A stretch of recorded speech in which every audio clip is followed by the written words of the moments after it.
Hello friends, welcome to Affairscloud Learn to Lead. Good morning to all the students. Today we will discuss very important current affairs of 22nd of April 2022. You can see two best images of the day, but today we will discuss very important and the most important current affairs. So watch this video till last. But I am requesting you all the students that you have to download our application Careers Cloud from the description box link. After that, log in with the email ID. Then click on this Crack Current Affairs section to subscribe our current affairs for 1 year as well as for 2 years. Both the subscription prices are very much low. But how we are covering this current affair? We are providing you daily section. In the daily, you will see three things. One is detail, second is question and answer format, and third is the quiz section which you can attempt on our application on daily basis. Next is the weekly section. Again, you will receive three things. One is detail, second is question and answer format, and third is the quiz section which you can attempt on our application on weekly basis. Most important section is the monthly, and we are providing four type of PDFs. One is detail, second is question and answer format, third is best 100 current affair that is also provided in the form of question and answer, and fourth one is pocket PDF. It means 2-liners and the 3-liners current affair will be provided to you so that you can revise these current affairs in quick format before your exam. But to enhance your performance further, we are providing 20 most important topic wise PDF. It means if you want to cover one particular topic, then you can use this topic wise PDF. If you are a banking student, we are providing three things. One is detail, second is question and answer format, and third is the quiz section. But all these three things are only related to banking and economy. And you can attempt this quiz only on our application on monthly basis. If you want to cover all the past current affair of 2021 just from single PDF, then you can use this exam PDF. We are providing detailed budget and economic survey. Expected question and answer will be provided to you so that you can recall that examiner can make these type of questions from budget and economic survey. If you are appearing for your respective state exam, then we are also providing you state current affair, and we are covering every state and union territory. So all these things comes under only one subscription. You have to just download our application Careers Cloud from the description box link. After that, log in with the email ID. Then click on this Crack Current Affair section to subscribe our current affairs for 1 year as well as for 2 years. Both the subscription prices are very much low. But if you are a new student, you are just starting your preparation, then I am advising you to subscribe for 2 years. And we are providing 10% extra discount on both subscriptions if you use this code ASH10. And if you have any query, you can email us or you can call us on this number or email ID. So let's start 22nd of April 2022 current affairs. But first of all, you have to like this video. You have to share this video as much as possible, and please subscribe this channel if you are new on this platform, and join our Telegram group from the description box link so that you can receive the notification on time. Here is the first question in the most important section. Who is appointed as the principal scientific advisor to the government of India? So the most important keyword here is principal scientific advisor to the government of India. And answer of this question is Ajay Kumar Sood. So D is the answer. So the appointment committee of the cabinet, which is also known as ACC, has approved the appointment of the eminent physicist and Padam Shri awardee Professor Ajay Kumar Sood or AK Sood as the principal scientific advisor to the government of India for a period of 3 years. It means he is appointed for a time period of 3 years. And you can also see here the picture of Ajay Kumar Sood who is appointed as principal scientific advisor. And remember, Ajay Kumar Sood, the honorary professor of the Department of Physics under the Indian Institute of Science or IISc Bengaluru, and he is well known for his research findings on the graphene and nanotechnology. And he was also honored with the Padam Shri in the year of 2013 for science and engineering. And you can also remember, before Ajay Kumar Sood, who was the principal scientific advisor to the government of India, he was Vijay Raghavan. Vijay Raghavan. He was earlier the principal scientific advisor, but now this position goes to Ajay Kumar Sood. Now the question arises, what is the function of principal scientific advisor to the government of India? So the office of principal scientific advisor coordinates with the several ministries and advises the government on science and technology policies and interventions that are of strategic social economic importance. So remember, principal scientific advisor to the government of India is Ajay Kumar Sood. You can also remember the other options, like first option you can see here, Debashish Panda. He was recently appointed as the chairman of very important organization which is also known as Insurance Regulatory Development Authority of India. Next is Ajay Bhushan Pandey. He was recently appointed as chairman of NFRA. NFRA stands for National Financial Reporting Authority. Next is T.M. Ramakrishnan. He was appointed as managing director and CEO of Life Insurance Corporation Mutual Fund Asset Management Limited. So remember, all the three appointments other than Ajay Kumar Sood are very, very important. Moving to next question. who will receive 6th Entrepreneur Leadership Award of 2022? Again, very important question. But the most important keyword under this question is 6th Entrepreneur Leadership Award of 2022. And this goes to Vivek Lal. So answer of this question is B. So Indian American defense expert Vivek Lal, who is also the chief executive of the General Atomics Global Corporation, has been selected for the global leader in defense and aviation sector category of the 6th Entrepreneurship Leadership Award of 2022, and this award is presented by Indo-American Chamber of Commerce. So the most important thing that he is very famous defense expert and name is Vivek Lal, and he is selected for the very important and the prestigious award which is known as Entrepreneur Leadership Award, and he is selected under the global leader in the defense and aviation sector category. And this award specially recognizes his contribution in the defense sector, and he has played a major role in enhancing defense trades in various capacities like Boeing, Lockheed Martin and now General Atomics. And the award will be presented virtually during an award ceremony which will be held on 22nd of April 2022 in the presence of Union Civil Aviation Minister Jyotiraditya Scindia ji. Remember, Jyotiraditya Scindia ji is the chief guest of this event, and Jyotiraditya Scindia ji constituency is currently the member of Rajya Sabha from Madhya Pradesh.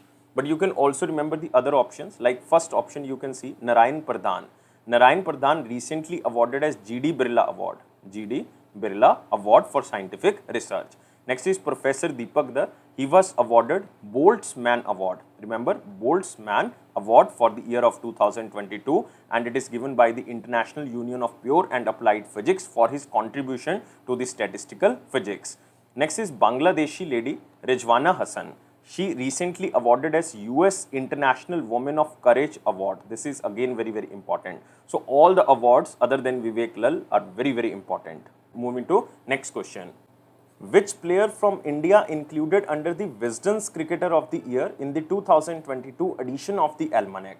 So the most important keyword here is Wisden's Cricketer of the Year for the year of 2022, and we are talking about only Indian players. And answer of this question is Indian captain Rohit Sharma and Indian pacer Jasprit Bumrah. So answer of this question is now very simple. Answer of this question is D, both A and B. So Indian captain Rohit Sharma, even Indian pacer Jasprit Bumrah, New Zealand player and batter Devon Conway. You can also see here the picture of Devon Conway.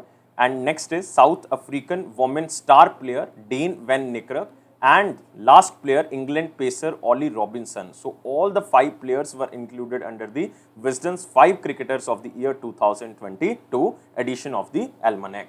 But you can also remember what is Wisden Cricketer of the Year. So the 5 Cricketers of the Year represent a tradition that dates back in the Wisden in 1889, making this the oldest individual award in the cricket.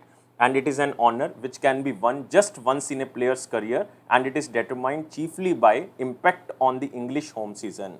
But you can also remember the other titles like Pakistan wicket-keeper batter, very famous, Mohammad Rizwan, has earned the title of leading T20 cricketer in the world. So remember, this is according to the 2022 edition of the Almanac.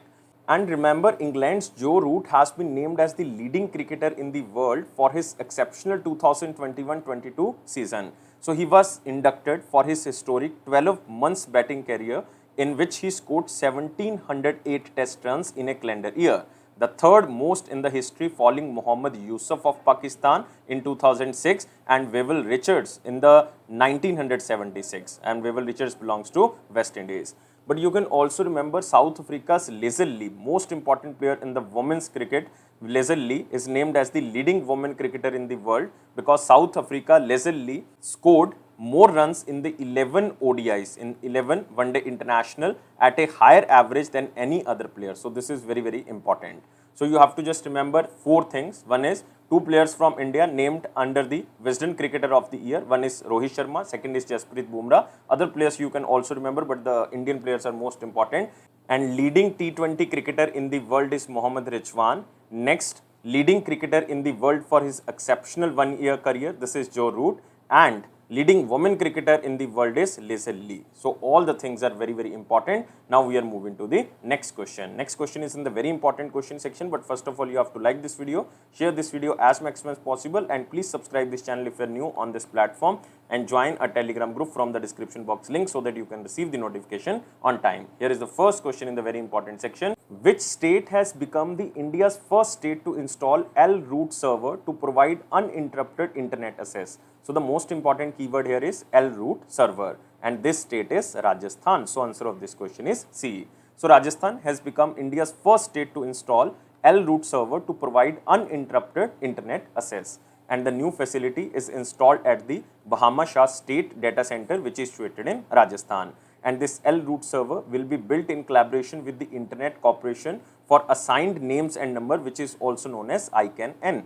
And with this flawless internet connectivity, the Rajasthan government will be able to provide its flagship digital services and enforce e-governance. And the state government has emphasized the expansion of the digital services for the benefit of the general public and increase transparency in the government services. And this will definitely help to increase the security and resilience of the internet-based operations by strengthening the internet infrastructure. And the new server will benefit both the general public and the industry with better load management and lower round-trip time delay between the users and server. Since the L-root server assures high-speed internet connectivity, internet operations in the state will continue to run without interruption even if there is a technical glitch or a natural disaster across Asia or India. So this is the uniqueness of the L-server route. And there are at present 3 J-root servers in New Delhi, in Mumbai, and in Gorakhpur in Uttar Pradesh. But 2 L-root servers are present. One is in Mumbai, second is in Calcutta. So the L-root server in Rajasthan is the first one deployed at the state level, and this state is Rajasthan. And remember about Rajasthan, Rajasthan Chief Minister is Ashok Gehlot ji, and remember the governor is Kalraj Mishra ji. Moving to next question.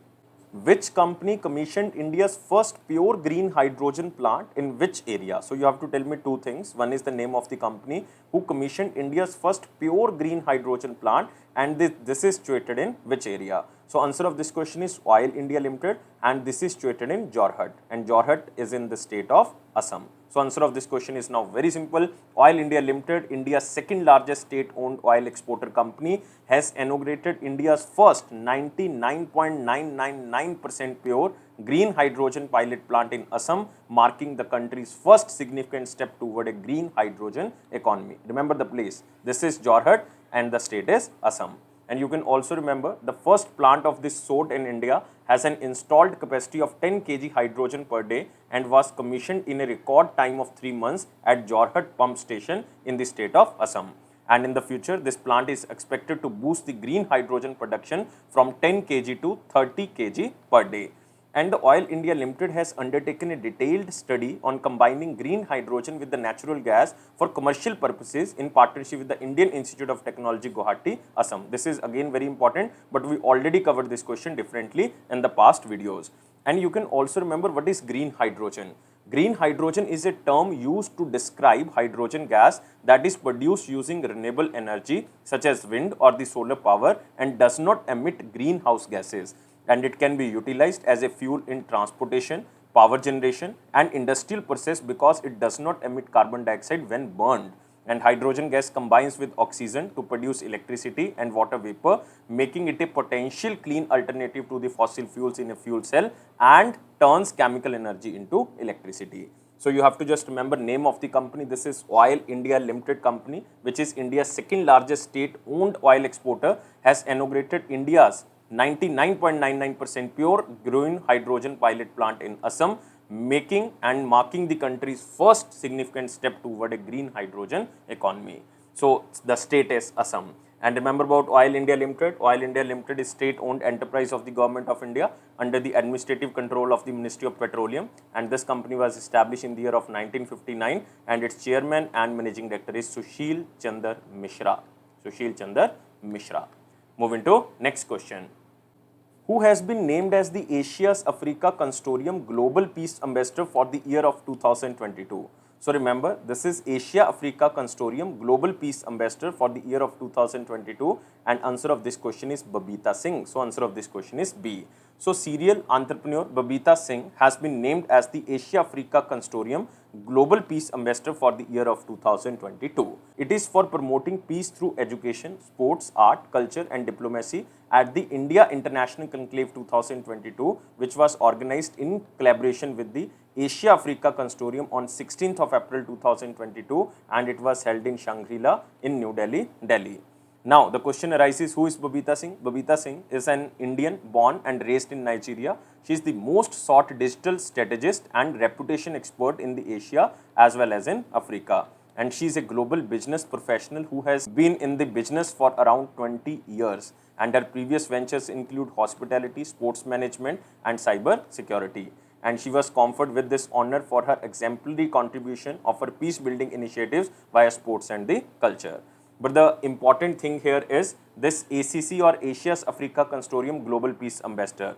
So the Global Peace Ambassador project is a flagship project of the Asia-Africa Consortium, and this is the highest honor bestowed on a global citizen that fosters socio-economic relation and sustainable growth between Asia and Africa, encompassing education, health and the trade. So remember the name is Babita Singh. Moving to next question. Which state has signed a memorandum of understanding with NIXI Common Service Center, Data Service Center to set up an international standard data center in the state? And this state is Tripura. So answer of this question is B. But first of all, you have to remember this NIXI Common Service Center. So NIXI Common Service Center, Data Service Center is a joint venture of the National Internet Exchange of the India's NIXI and Common Service Center, which is the E-Governance Services Limited, and both will establish an international standard data center at Indiranagar. And where is Indiranagar? Indiranagar is the headquarter of Information Technology Bhavan of the state of Tripura. So you can see here, Tripura inks memorandum of understanding with the NIXI Common Service Center to set up international data center. And the data center will function under the control of the NIXI Common Service Center Data Services Center. And under this MOU, NIXI Common Service Center Data Service Center will invest almost 150 crore rupees for the establishment of the data center, and the state government of Tripura will also provide space for the center. It means the land will be provided by the state government, but the finance will be provided by NIXI CSC. And the proposed center will generate jobs for the highly skilled IT professionals of the Tripura. And under this memorandum of understanding, NIXI CSC Data Service Center will allow the Tripura government to host all its data in the proposed data center, and it will also provide data to the state free of cost. But the NIXI CSC Data Center will charge for the data exchange to other state governments as well as the private parties. And Tripura launches new scheme. One is Tripura Industrial Investment Promotion Incentive Scheme of 2022, and this scheme is approved by the state cabinet led by the Chief Minister Biplab Kumar Dev. And it is to boost the industrial development of Tripura, and the scheme was launched for the time period of 5 years. And under this Tripura Industrial Investment Promotion Incentive Scheme of 2022, various subsidies would be provided to the companies as well as the self-help groups for setting up industries in the state. And this is for the time period of 5 years, and it is to boost the industrial development of the state of Tripura. So remember, the government of Tripura has signed a memorandum of understanding with the NIXI CSC Data Service Center to set up an international standard data center in the state of Tripura. Moving to next question. Which bank has launched Finclovation, a joint initiative to collaborate with the financial technological startup? So you have to just remember the keyword here. Keyword here is Finclovation. So this is started by India Post Payment Bank. So answer of this question is A. So India Post Payment Bank, which is a 100% government owned entity under the Department of Post under the Ministry of Communication, has launched Finclovation, a joint initiative to collaborate with the financial technological startup community to co-create an innovative solution for the financial inclusion. And you can see here, this is India Post Payment Bank who launched this Finclovation. So startups will be invited to participate in this initiative, where they will be encouraged to ideate, develop and the market intuitive and customized products and services that can be delivered to the customers. And Finclovation will enable startups to collaborate with the India Post Payment Bank as well as the Department of Post experts to build solutions and pilots that utilize the postal network and India Post Payment Bank's technological stack. It means the guidelines will be provided by India Post Payment Bank as well as the Department of Post. And Finclovation will be an industry's first initiative that will build a robust platform to mobilize the startup community in the development of meaningful financial products aimed at the financial inclusion. Even Ashwini Vaishnavji, who is the Union Minister of Communication, has announced rupees 3 crore for the financial support to the startups that are working on the financial inclusion. But you can also remember India Post Payment Bank. It was established in the year of 2018 by the Prime Minister Narendra Modi. And this India Post Payment Bank primary goal is to break down the barriers for the unbanked as well as the underbanked, and it is dedicated to promote a cashless economy and contribute to the vision of the digital India. So just remember, Finclovation is started by India Post Payment Bank, and it is just to promote the financial technology and also the financial inclusion. Moving to next question. Recently, which bank has signed a memorandum of understanding with CBDT, it means Central Board of Direct Taxes, and CBIC, it means Central Board of Indirect Taxes and Customs, for the collection of direct taxes and the indirect taxes. So very simple question, static question. This is especially for the banking students, and answer of this question is Dhanlaxmi Bank. So answer of this question is D. So the Dhanlaxmi Bank has signed a memorandum of understanding with the Central Board of Direct Taxes and the Central Board of Indirect Taxes and the Customs for the collection of direct taxes and the indirect taxes. Even the Reserve Bank of India has authorized this bank permission to collect various taxes based on the recommendations by the Controller General of Accounts. So as a result of this partnership, the customers of the Dhanlaxmi Bank will be able to pay their direct taxes and the GST payments and the other indirect taxes through the branch network and digital platforms of the bank. So static question, just remember the question from the slide. And remember Dhanlaxmi Bank was established in the year of 1927. Its headquarters is in Kerala, and its managing director and CEO is Shivan JK or Shivan JK. You can remember the name if you want. Moving to next question. Which country tested world's most powerful nuclear capable ballistic missile named as RS-28 Sarmat? And remember, the name of the country is Russia, but the most important thing under this question, the name of this world most powerful nuclear capable ballistic missile, and name of this RS-28 Sarmat.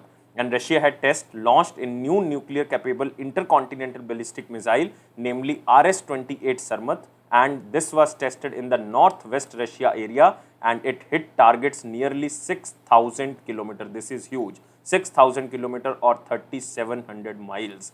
And remember, this is Russia, name of the country is Russia, and it is also called Saturn II. Remember, the name of the missile is also Saturn II, and it will replace R-36M intercontinental ballistic missile Saturn in the Russia's arsenal. And it is the most powerful missile with the longest range of the destruction of the targets in the world, because its range is 6,000 kilometers in the testing phase, and it is weighing over 200 tons and able to transport multiple warheads, and it can hit any target on the earth. So this is world's most powerful nuclear capable ballistic missile.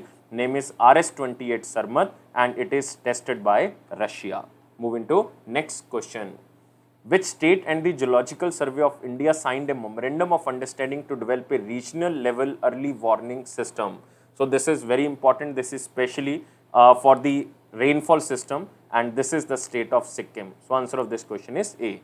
So Sikkim State Disaster Management Authority and the Geological Survey of India inked a memorandum of understanding to develop a regional level early warning system which predicts excessive rainfalls resulting in landslides. So you can also see here, the objective of the memorandum of understanding is to create a disaster resilient ecosystem to save lives of the people from the natural disasters with the support of the relevant and timely data from the Geological Survey of India. And Geological Survey of India has mapped around 3 lakh square kilometers of land across 17 states, including Sikkim, for their landslide susceptibility, providing 60 to 70% accurate forecast. And the system was already set in use in the places such as Nilgiris in Tamil Nadu, Darjeeling and Kalimpong Hills in the state of West Bengal. So just remember, Geological Survey of India and the Sikkim State Disaster Management Authority will develop a regional level early warning system which can predict excessive rainfall resulting in the landslides. And remember Sikkim Chief Minister is Prem Singh Tamangji, and capital is Gangtok, and governor is Ganga Prasad Ji. Moving to next question. Shimoga Airport to be named after which name? So this is very important. This is one-liner question. So remember, the state government of Karnataka cabinet headed by the Chief Minister Basavaraj Bommai gave note to name the under construction Shimoga Airport after the former Chief Minister B.S. Yediyurappa. So answer of this question is C. So you can see here Shimoga Airport to be named after the former Karnataka Chief Minister B.S. Yediyurappa, and it is announced by Karnataka Chief Minister Basavaraj Bommai.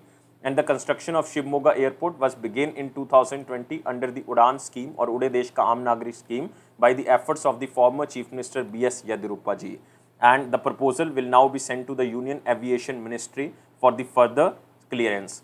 And the airport will be ready for the inauguration in the December 2022, which consists of the second longest runway measuring 3299 meter, because the first being is in the Kempegowda International Airport, Bengaluru, and its runway is 4000 meter. So this is the longest, second longest runway measuring 3299 meters. So just remember the question from the slide, and remember the name is B.S. Yediyurappa. And remember about Karnataka. Karnataka Chief Minister is Basavaraj Bommai and Governor is Thawarchand Gehlot. Moving to next question. Next question is from picture. This is National Service Day, which was observed on 21st of April 2022, and it is to celebrate the civil servants who serve the nation in different terrains and across different sectors. And the day specially recognizes the contribution of civil servants who help the citizens and enhance the national progress. And 21st of April 2022 marks the observance of 15th National Service Day or 15th National Civil Service Day. And the theme of the Civil Service Day of 2022 is Vision India at the rate 2047. And the caption is Bringing Citizen and the Government Closer. Moving to next question. Next question is in the important question section, but first of all you have to like this video, share this video as maximum as possible, and please subscribe this channel if you are new on this platform, and join our Telegram group from the description box link so that you can receive the notification on time. Here is the question.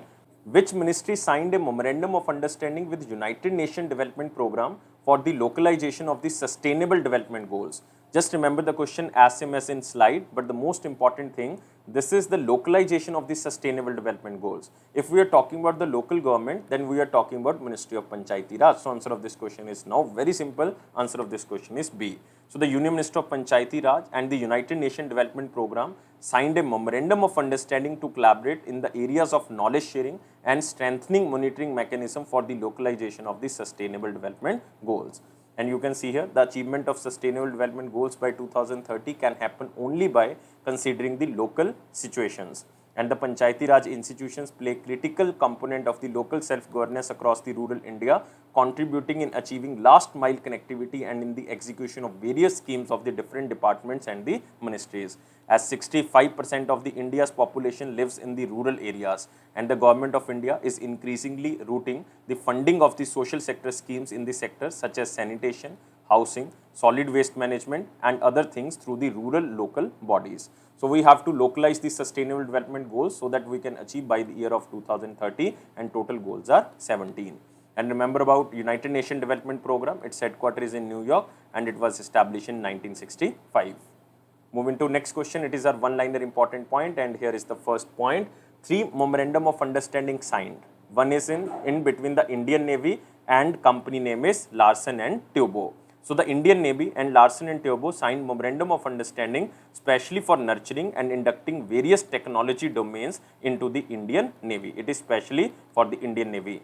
Next MOU is in between the Ministry of Defence and Ayush Ministry. So Ministry of Defence and Ayush Ministry signed a memorandum of understanding for setting up of Ayurveda centers at the 37 cantonment hospitals and 12 military hospital forces medical services at various parts of India. And third memorandum of understanding is in between the 2 institutions. One institution is NIETT. It stands for Naval Institute of Educational and Training Technology. And second institution is IIM Kozhikode, Indian Institute of Management Kozhikode.